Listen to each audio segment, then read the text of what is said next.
Welcome to Roots and Ruminants, your podcast for creative and innovative use of farm, pasture, and rangeland. We're going back to the basics of raising and grazing livestock, growing your own forage, and practical land use.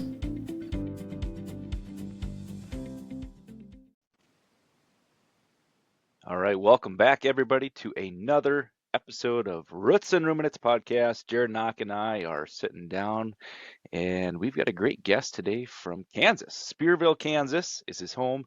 His name is John Holman, and he's actually an agronomy professor at K-State, and he's got his own operation called Black Diamond Angus Ranch that him and his wife also operate. So this kind of came about. Actually, Mitch Peterson had sat down and visited with John and worked through some warm season annual forages and said, hey, I think this guy would be awesome to have on the podcast. Extremely knowledgeable. And obviously, now that we've got to know that you're an agronomy professor with K-State, I think this is going to be pretty valuable to our listeners to learn more about all things cover crops, annual forages, and how you're making it fit in your real world operations. So appreciate you being on, John.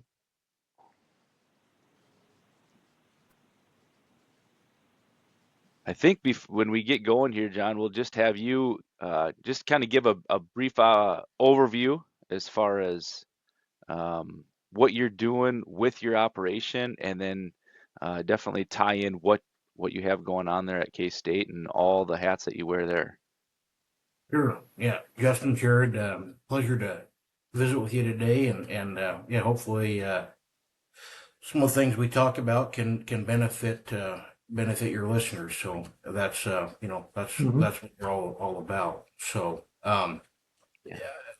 as we briefly talked about earlier, we've been working with cover crops for nearly 20 years. So we've got a lot of data on that in a semi-arid region. And that's, it's more difficult to make cover crops work and forages work when moisture is a limitation. So my area of specialty is cropping systems agronomist in western Kansas. So I work with primarily trying to figure out how to make the most use out of the limited precipitation we get. And I'm also state forage specialist, so I manage a state forage testing program and do a lot of work with forages.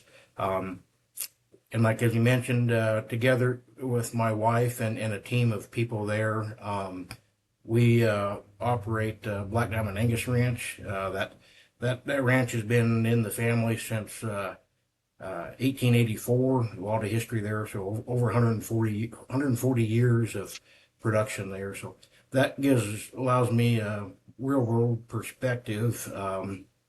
Working in the trenches is I think benefits the type of research we do.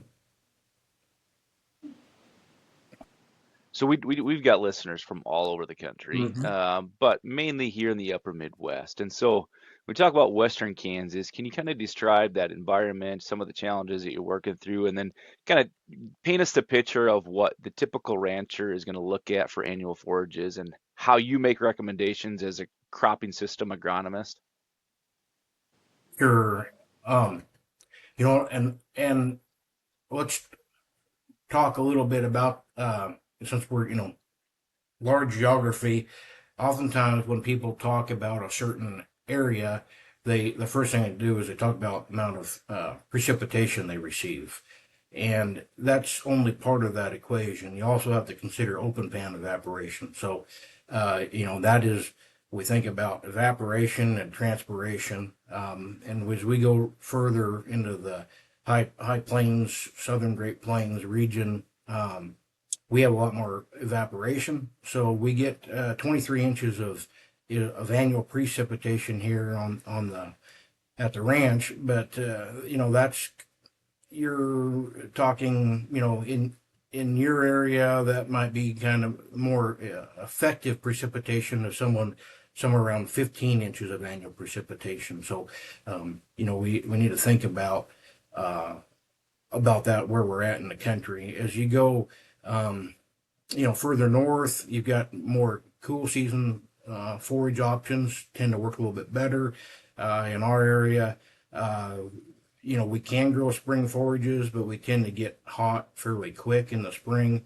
And so our area works well for warm season annual forages. And also we heavily utilize cool season winter species such as, triticale, rye, dual purpose wheat. So listeners from the north that aren't familiar with dual purpose wheat, that's common in Oklahoma, Texas Panhandle, southern, and we really don't see any negative impact on wheat yield. So that's an option for us here. But warm season annual forages, we've worked extensively with things such as forage sorghum sudan, pearl millet, teff, and we've done quite a bit of recent work looking at things such as cowpea and lab, which are legumes, and maybe potential forage options that are higher in crude protein content, but do well under dryland situation. The other problem we have is this large area from Texas clear to Nebraska is supplied by the Ogallala Aquifer. There's some parts of that aquifer that are have not seen much with drawdown, but other areas are really suffering with that. And alfalfa, traditionally grown, takes quite a bit of irrigation. So we're also looking at some potential dryland forage options that are higher in crude protein content. So you mentioned grazing wheat, and I think that's something that, at least in the northern Midwest, people are always envious of everybody down south of. Can you walk through, how that works best there, how it doesn't work up here? Just talk through, you mentioned hollow stem with that wheat. What does that really mean? Why does that not affect yield for the wheat? How come we can't do that up here?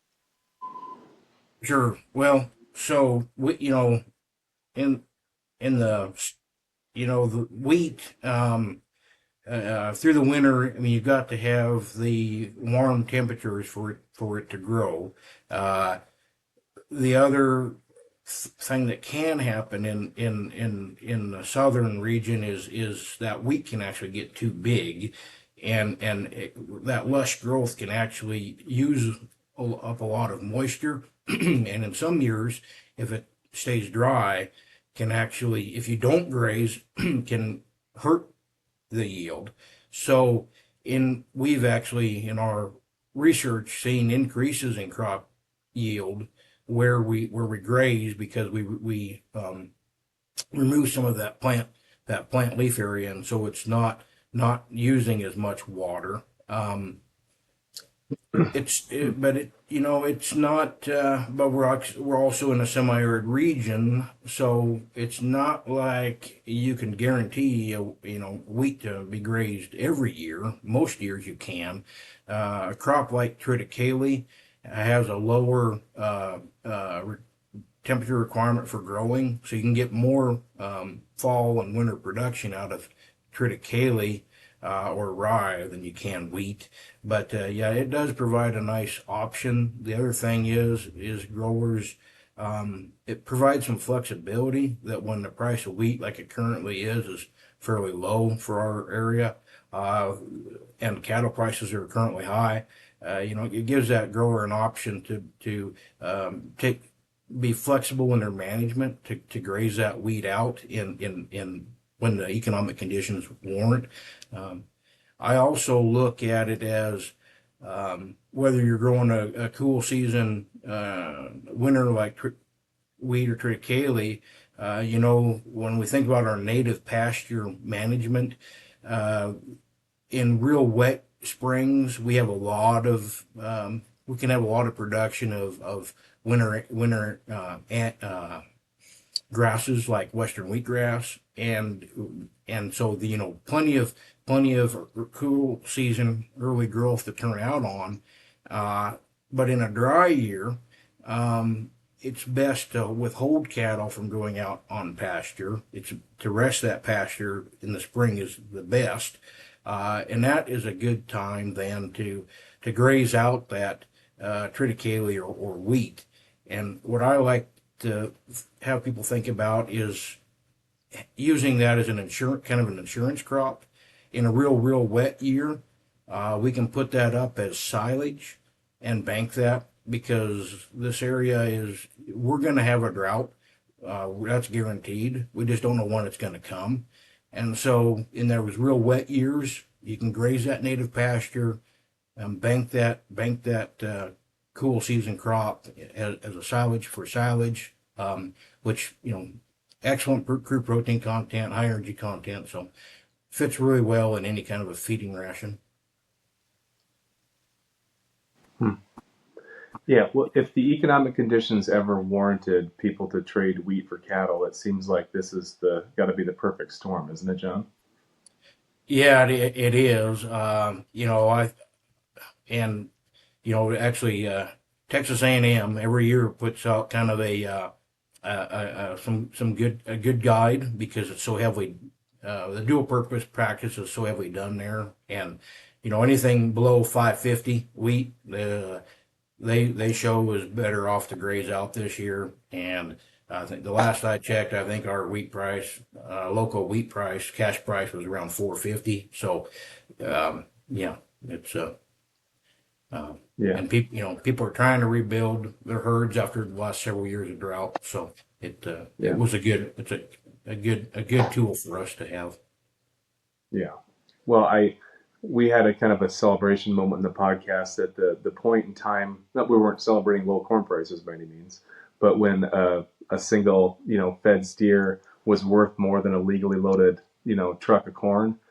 I looked at the AgTegra. That was what, a month and a half ago. So I looked at the AgTegra website a couple days ago here, just looking at spot bids, because our cash corn after today's drop is now down to or not cash corn, but new crop corn is down to 349 for corn, for new crop corn. And I looked at Hague, North Dakota, which again basis isn't very good, but their winter wheat bid was 407. So now we've got to the point where a 1,000-pound stocker steer is worth more than a legally loaded load of winter wheat in Hague, North Dakota. So that's another milestone. We're all praying it hangs in there for a while, right? So Yeah, hopefully yeah. it does. But in a stocker program, you have to buy them and sell them, so it's not as fun. Yeah. So what options are there for people that want to turn a stocker program into a bit more of a year-round scenario instead of just a wheat grazing program in the winter months? Are folks doing that at all with summer forages for grazing, or not really? Yeah, we are. We're seeing more of that. This area we feed a lot of cattle out in western Kansas. We have very large confined feedlots. We have large dairy operations, and as I mentioned, we have the struggle with declining aquifer levels, and the state as a whole is being more proactive to manage that water withdrawal. Voluntary reductions are being worked through the local water districts, and so with that, forages take less water than growing the corn crop.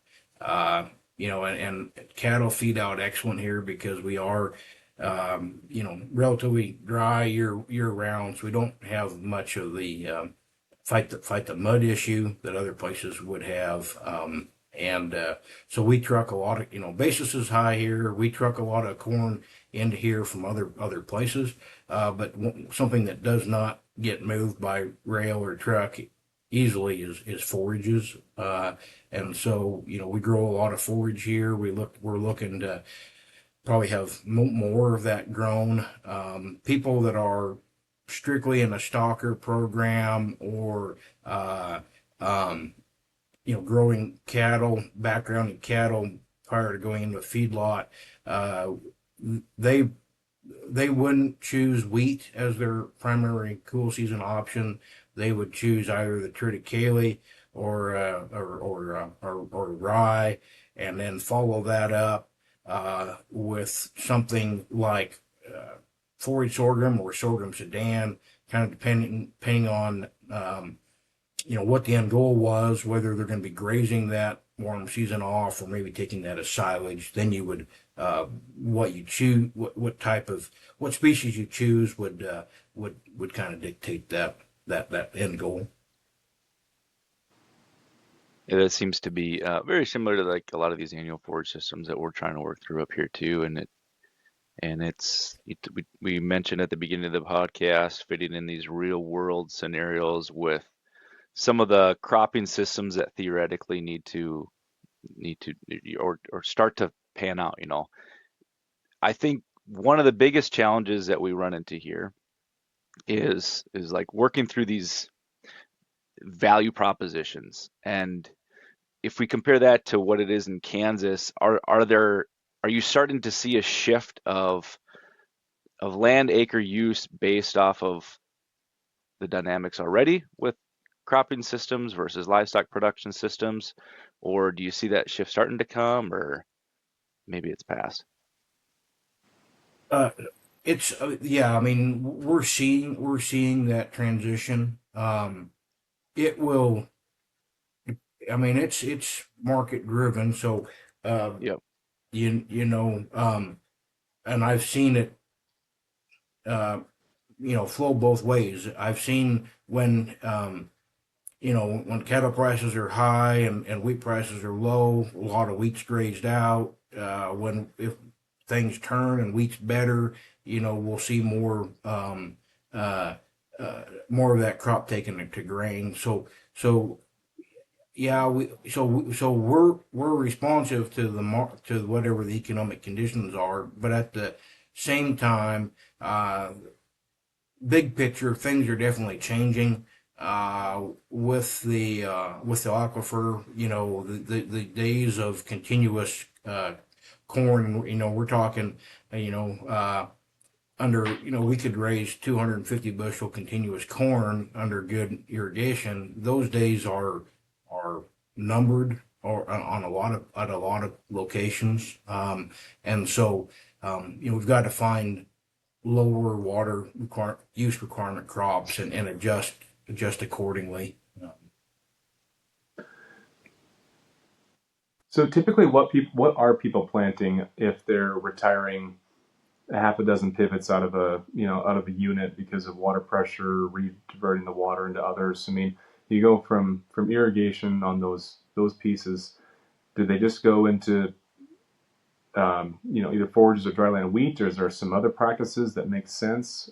How do you help those folks deal with that Sure. reality? Sure. Well, and let me this paint this picture. We have we have very good soils in the area, very, very deep, uh, uh, loam soils, silt loam soils. So, we have very good water storage holding capacity, so we can grow, good dryland crops. The historical crop rotation for dryland has been a winter wheat, and then a summer crop fallow. And that summer crop would either be dryland corn or grain sorghum. Uh, if you had all the water, full irrigation, historically that was continuous corn. So then you've got this transition, right? And it's farmer and field specific based on how that aquifer is at that location. From that perspective or that type of system clear to the dry land, and so we're not necessarily seeing a complete shut off of the well, but as that well declines, and maybe they need to look at putting in a new pivot system or having to re-drill the well, and you're looking at $100,000 or $200,000 uh, decision to make. Then maybe that's when they make the change from irrigated to dryland. But so in the transition there, you've got a limited irrigation, and so what we may do is split a pivot in half, Instead of growing continuous corn, we may do wheat on half and corn on half, and so you're not having to pump that system quite so hard. Or if you're closer to a feedlot or dairy, forage and silages are commonly grown, and we can, send unit trains of corn into this country from other places. Is how we're managing. What's the scale of that transition? And these are very specific numbers to ask you. I don't expect them to be on the top of your head, but how many irrigated acres are there in western Kansas or the southern Ogallala, and how many fewer will there be 10 years from now based on estimates? Is there any idea of what that scale is of that transition? Well, that is an excellent question, but I do not have that number No, memorized. it's very specific. No problem. Yeah. I'd have to, rather than Yeah, tell you give a wrong, guess. I'd have to get back No. to you on that. But No. in general, I would say we're maybe I'm probably not going to be wrong on this too, but I would, to get kind of help, I mean, give you a perspective. We're probably seeing about annually about mm, I'm going to say maybe about a 3% annual decline in irrigation capacity. So Mm. it's not black and white. It's been happening Yeah. for over many years, and it's going to continue to happen over many years. Like I say, we're trying Yeah. to stabilize and slow down that rate of withdrawal, to give you have the individual producer economics, but then you've got bigger economics beyond that. You've got all the community economics, the suppliers, the buyers, and so you have the whole social dynamic of economics, and the goal of the state and those of us working in that area is to try and help that transition. That's it's inevitable, and we're trying to help with that transition. Jared, don't you think this is the very reason why like Egg Spires program Grass is Greener was built, was in these Well, I think, areas? And yeah. So I think, yeah. Um, the premise was within of why the Grass is Greener program came out in the structure that it did, is that cover cropping, diverse annual forages, perennial seedings can address a lot of ecological challenges and create a lot of forage opportunities at the same time, right? And you look at certain spots in the country that are facing more challenges than others, and we've talked a lot. In fact, most of our listeners are probably sick of hearing about saline spots in the James River Valley of North and South Dakota. But it addresses a lot of those. I mean, that's a 1.2, 1.5 million acre, kind of ecological disaster that we're dealing with. And perennial forage seedings and cover crops to a lesser degree, but perennial forage seedings are about the only viable solution to bring economic vitality to a community and to an operation through forage for otherwise just lost acres, lost productive acres lost in crop fields. And then you have a different challenge, right? In western Kansas and eastern Colorado and New Mexico and Oklahoma and Texas, which is, we're probably going to have to think differently when we can't raise 250 bushel continuous corn on what's out there. It's probably more diversity. And so the whole idea is that there's a suite of practices that involve different species, different planting times, different reasons, but they're enormously helpful to those challenged areas. what in western Kansas, what is there for other government funded opportunities that starts to address this problem too? Like any other like set aside programs with perennials or? Yeah, that's good. That's a good question. So You know, there are a few things there. Uh, the recharge of the aquifer is very, very small, but there is some recharge. Uh, some of that, so where that comes from is depression areas. They we call those buffalo wallows in this area, but Hmm. in a wet year, and you look across, if you're in an airplane going across the landscape, you'll see ponds, out on fields. Well, there is recharge that occurs through those, and so there is incentive from through NRCS programs to not have those silted in and have those capturing and allowing water infiltration to occur through those. We also see a little bit of recharge flowing from the Republic and Arkansas River Valley. Eastern Colorado's got its own challenges there. And Kansas and Colorado and other states have been in plenty of legal battles over uh, whose water it is and who's getting enough water.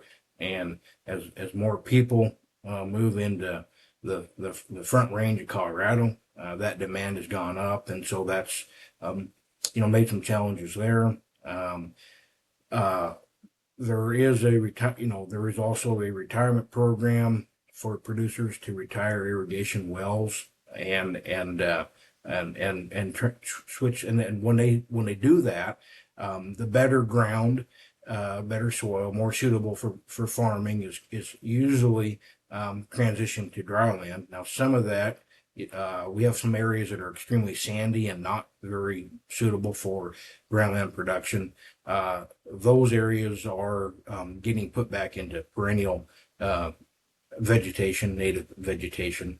Um, and on top of the water quantity issue, we also have water quality issues. So as we start to pump the bottom end of the aquifer, or the salt content in the irrigation water is increased, and we have some other metal contaminants that from drinking, the quality of water for drinking is also a concern that we're having to address. Yeah, there's a lot of a lot of things. They're not just one thing for sure. Those buffalo walls, is that what they would call the playa lakes, Yeah, as well as that? yep, exactly, yep. The playas would be the Okay. other term used, right? Okay.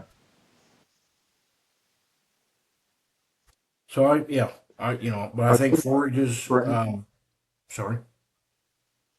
No, I was just going to ask. You're talking about perennial revegetation on that. What percent of those are set aside programs, and what percent are working lands programs? So are you at? So that's the CREP is the retirement Yeah. program. Is that what you're asking? How many? Yeah. So is Uh, it so that program doesn't allow for grazing of those perennial native pastures? It just kind of set aside acres. no, no. I mean, there's probably different. Like any of the government programs, there's kind of different. I think variations you can be involved in, right? But uh, what I understand is that some of that is just the retirement of the water irrigation. So Okay. once that's done, the farmer can Mhm. still either dryland farm that ground, or if it's put to native vegetation, could uh, graze that ground. So it's not lost from uh, per, like maybe a CRP type uh, uh, program, and I don't see why a producer couldn't probably do both. In that case, the CRP could, and there's lots of different variations of that program, right? But the most of the CRP I'm familiar with is that they can, graze or hay that about once every 3 years, and then but then, I'm going to say check with your local NRCS office, right? Right. Because, then that changes if That's you're in a drought and all those kinds of things. So, I think kind of shifting gears and thinking back to some of these cropping systems and the world of cover crops and how they've evolved with more diversity. What are some of the things that K-State has done or is maybe planning on doing as far as like research and different farm trials with some of these cover crop mixes, like different brassicas and some of these new sorghum stand grasses or hybrid millets, anything like that? What do you have coming out? sure. Yeah, good question. Yeah, Justin, we've done, like I mentioned, been working with this cover crops for 20 years now. Um, but, you look back historically, there was some good work done. Um, in the 30s, and then before you had commercial fertilizer. Then the 80s, there was an interest in green manures, and then we started that work. And initially, we started that work because we are so deficient in moisture. I was wanting to capture and utilize as much of that precipitation as we could, and we only store about 35% of our moisture during the fallow period. We lose the rest due to evaporation. So I wanted to look at that, and so there are some as you go, in that western half of Kansas, I would say, especially the western third. Um, as when we grow something in the fallow period ahead of say in the springtime ahead of winter wheat planting that fall in a traditional wheat summer crop fallow, if we get plenty of rain, it doesn't hurt us. Or if the wheat crop is so poor we don't really get a crop, we don't see a negative impact. But in a kind of normal year, we can see a yield penalty by growing a cover crop during that fallow period because of the water it uses. And about every inch of less stored soil precipitation, that equates to about 5 bushel less winter wheat yield. So what we've found is that, though, if you grow that cover crop for forage, well, now you actually get an economic benefit, benefit of growing that crop, the forage value. And if you look at the total cropping rotation, you can take a small economic hit on the wheat crop if as long as the cover forage crop makes up the difference. And I'm happy to say that it's been many years ago now, but when NRCS first came out with this cover crop incentive, they did not want any grazing or haying of that crop at all. And we were instrumental in getting that policy change at the national level to at least allow grazing of that cover crop. And in our area, that has to happen for that grower from an economic standpoint. It has to happen. We've looked at a lot of different kinds of cover crops. We've looked at just about everything under the sun. Overall, for all these years, we've looked at single species, multi-species. The best benefit for the soil is something that grows a lot of biomass. So a warm season annual like sorghum Sudan or forage sorghum, that's going to have the greatest impact on improving soil organic carbon and organic matter over time. It's going to produce larger soil structure aggregates, so that's going to lead to less issue with soil erosion over time, and also something that produces a lot of biomass is what we're after. If we're grazing it, we need something. If we grow something that doesn't produce any biomass, it's pretty hard for that to make any economic sense. We've got to have some pretty good biomass to pay for itself, and then we also got to watch the cost of seed. A challenge that we've seen and in our environment, we have not seen the benefit of cocktails or complex mixtures. The other issue we run into is if we if we do that, now we really limit our herbicide options, and so then things like kochia or palm amaranth we can no longer control. Whereas if it's a grasses only, we can manage that and outcompete that. And some of the other work we've done, the more biomass we grow, also, the more suppression we will have of those weeds and keeping those weeds under control. So that's an added benefit of growing cover crop, as long as the cover crop produces a lot of biomass. If you produce something that doesn't have any biomass, it's not going to compete against the weeds.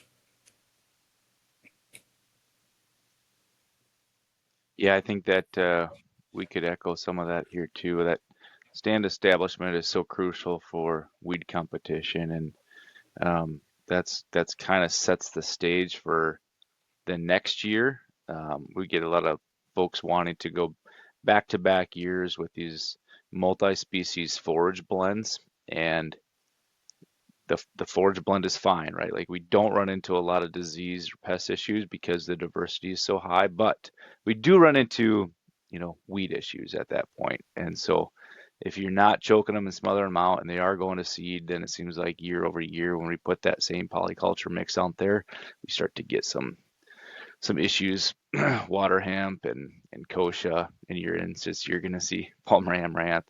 But as far as, like the polycultures up here, I would say more people have had better luck with those when they're trying to mitigate risk. And what I mean by that is like risk from weather, risk from a frost. That diversity factor starts to allow you to increase quality of grazing, increase quality of soil, because we've got, we do have brassicas and legumes along with the grasses out there. And I think that's probably one of the things that livestock producers up here have seen come back into like a corn cash crop, is where they had that polyculture diverse mix with broadleafs and legumes. Their carbon to nitrogen ratio starts to get lower, and they're decomposing some of that remaining residue or stubble of stalks from the millets or oats or sorghum sudan grass, that we can mineralize that faster and go back to a cash crop of corn and not see that tie up of residue. Where we get into an issue sometimes, if we go out there with a solid stand of sorghum sudan grass, and maybe we had some trampling, and we're never going to have even close to 100% utilization, nor would we want that. But I have seen that issue where if we want to get back to corn, now we probably have some more tie up of nitrogen, and that corn crop struggles just a little bit because our carbon to nitrogen ratio is off just a little bit. Yeah, I could see that, and improving mineralization with, if you have a legume in there or a broadleaf, that's definitely going to have lower carbon nitrogen ratio. The challenge in our area, especially under dry land, is our residue does not persist at all. It rapidly deteriorates, and so trying to keep residue on the ground is really one of our primary objectives in the farming system. So, for example, on our ranch, we've grazed, standing sorghum sudan when it's quite tall. There's things some things we watch for: nitrates, prussic acid, which we could talk about. But I've had fields, for example, I put new terraces on it, and I wanted to purposefully have a lot of residue on the soil just to help provide ground cover back on that. And by the next year, by the time of wheat planting, that all that residue is gone, almost gone. I mean, our residue here breaks down very rapidly due to the warm temperatures and rainfall. Yeah, it's a challenge to keep the ground covered. So, Yeah, we've also seen, that's you mentioned, interesting you say that and how that matters. yeah, previously I was grew up in Montana, so we have a farming ranching operation in Montana, and it's I've seen how residue can persist at colder and cooler environments compared to here, and it is a huge difference in between the two environments. In our work, also, growing a legume in combination with the grass, that will increase crude protein content. But if we're grazing, if we're putting up as hay, you're going to see more benefit there. If you're grazing it when that crop is still immature, the quality of that grass is high enough to meet the nutrient requirements of the animal. So it's not a it's not a one cookie cutter thing. It's kind of each individual operation, kind of what they're doing, the type of animal class, type of time of year they're grazing it, what they're putting, grazing, haying, silage, all those things need to kind of factor in when making that decision on what to do, how to grow it. It is spot Also, on, and yeah, probably a great place to wrap up the. that sounds I great. think, yeah, that's just that what you're saying there is all encompassing of kind of the same conversation that we have with a lot of folks, and it comes down to that, the context of your situation, and yeah, the harvest method when it's getting planted. You nailed it perfectly. Good, very good, very good. Well, appreciate the time, John. This has been very, very educational, and I think your takes have been spot on. So thank you so much for taking the time to be on the podcast. Well, we hope you enjoyed another episode of the Roots and Ruminants podcast. Let us know what you thought of it. You can follow us on Instagram, Facebook, Twitter, all those social media things. And, if you ever have any questions, just give us a call. We've got a toll-free number here at 888-498-7333. Be glad to hear from you. Thank you.